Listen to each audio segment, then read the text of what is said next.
Hello दोस्तों, आज जानते हैं भारत के मूल अधिकार और मौलिक कर्तव्य के बारे में। भारत के संविधान के अनुच्छेद हैं जिनमें अपने नागरिकों के प्रति राज्य के दायित्व और राज्य के प्रति नागरिकों के कर्तव्यों का वर्णन किया गया है। इन अनुच्छेदों में सरकार के द्वारा नीति निर्माण तथा नागरिक के आचार एवं व्यवहार के संबंध में एक संवैधानिक अधिकार विधेयक शामिल है। ये अनुच्छेद संविधान के आवश्यक तत्व माने जाते हैं, जिसे भारतीय संविधान सभा द्वारा 1947 से लेकर 1949 के बीच विकसित किया गया था। मूल अधिकारों को सभी नागरिकों के बुनियादी मानव अधिकार के रूप में परिभाषित किया गया है।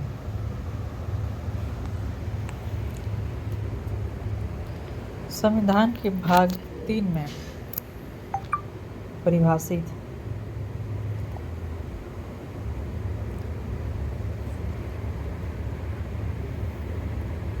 ये अधिकार नस्ल, जन्म स्थान, जाति, पंथ या लिंग के भेद के बिना सभी पर लागू होते हैं। ये विशिष्ट प्रतिबंधों के अधीन अदालतों द्वारा प्रवर्तनीय है।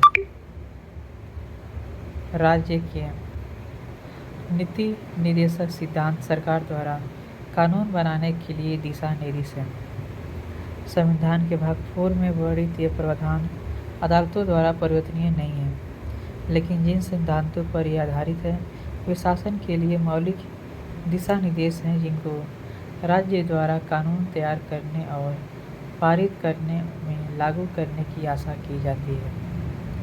मौलिक कर्तव्यों को देशभक्ति की भावना को बढ़ावा देने तथा भारत की एकता को बनाए रखने के लिए भारत के सभी नागरिकों के नैतिक दायित्वों के रूप में परिभाषित किया गया है।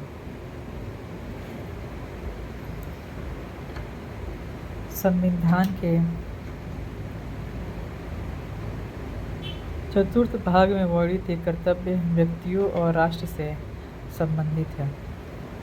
निर्देशक सिद्धांतों की तरह इन्हें कानूनी रूप से लागू नहीं किया जा सकता है। मूल अधिकारों और निर्देशक सिद्धांतों का मूल भारतीय स्वतंत्रता आंदोलन में था, जिसने स्वतंत्र भारत के लक्ष्य के रूप में समाज कल्याण और स्वतंत्रता के मूल्यों को प्राप्त करने के लिए संघर्ष किया। भारत में संवैधानिक अधिकारों का विकास इंग्लैंड के अधिकार विधेयक, अमेरिका के अधिकार विधेयक तथा फ्रांस द्वारा मनुष्य के अधिकारों की घोषणा में प्रेरित हुआ। ब्रिटिश शासकों और उनकी भारतीय प्रजा के बीच भेदभाव का अंत करने के भारतीय राष्ट्रीय कांग्रेस के एक उद्देश्य के साथ साथ नागरिक अधिकारों की मांग भारतीय स्वतंत्रता आंदोलन का एक महत्वपूर्ण हिस्सा थे।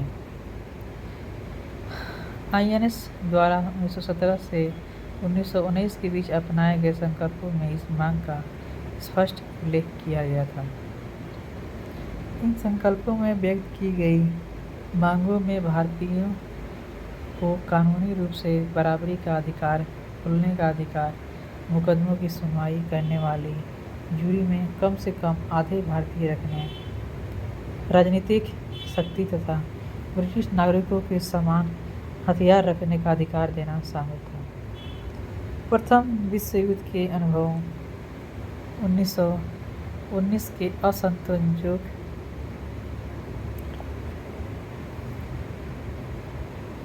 संयोगों में से एक था।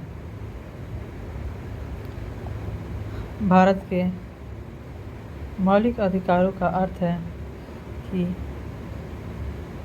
लोगों के मौलिक अधिकार का मतलब होता है लोगों के कुछ ऐसे अधिकार जिन पे भारत के नागरिकों का हक होता है। जैसे अगर आपको इस मौलिक अधिकार के बारे में नहीं समझ में आता है तो जैसे हम बता दें कि भारत एक धर्मनिरपेक्ष देश है, तो यहाँ पे हर एक धर्म के लोगों को अपने धर्म की आराधना करने का अधिकार है। और यह एक मौलिक अधिकार है। यहाँ पे आप कोई भी नीति ऐसी नहीं है जहाँ पे आपको आपके अधिकारों से वंचित कर सके। ये करना उनका हक है, चाहे वो किसी भी धर्म के हो, अपने धर्म की पूजा जरूर कर सकते हैं।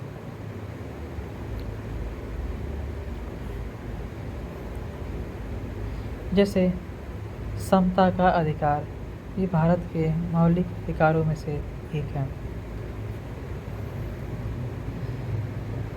मूल अधिकार जो अनुच्छेद 14, 20, 21, 25 में उपलब्ध है, उन साहित भारतीय भूमि पर किसी भी राष्ट्रीयता वाले व्यक्ति पर लागू होते हैं, जबकि अन्य जैसे जो अनुच्छेद 15, 16, 19, 30 के अंतर्गत उपलब्ध है केवल भारतीय नागरिकों पर लागू होते हैं। मूल अधिकार संपूर्ण नहीं होते तथा वे सार्वजनिक हितों की रक्षा के लिए आवश्यक उचित प्रतिबंधों के अधीन होते हैं। 1973 में केशवानंद भारती बनाम केरल सरकार के मामले में सर्वोच्च न्यायालय ने अपने 1967 के पूर्व निर्णय को रद्द करते हुए यह निर्णय दिया कि मूल अधिकारों में संशोधन किया जा सकता है। यदि इस तरह के किसी संशोधन से संविधान की बुनियादी ढांचे का उल्लंघन होता है तो न्यायिक समीक्षा के अधीन मूल अधिकारों को संसद के प्रत्येक सदन में 2/3 बहुमत से पारित संवैधानिक संशोधन के द्वारा हटाया जा सकता है या अन्यथा संशोधित किया जा सकता है।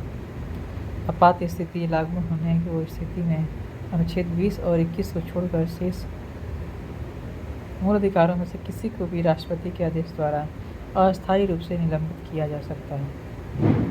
आपातकाल की अवधि के दौरान राष्ट्रपति आदेश देकर संवैधानिक उपचारों के अधिकारों को भी निलंबित कर सकते हैं, जिसके परिणाम स्वरूप सिवाय अनुच्छेद 20 व 21 के किसी भी मूल अधिकार के परिवर्तन हेतु नागरिकों के सर्वोच्च न्यायालय में जाने पर रोक लग सकती है।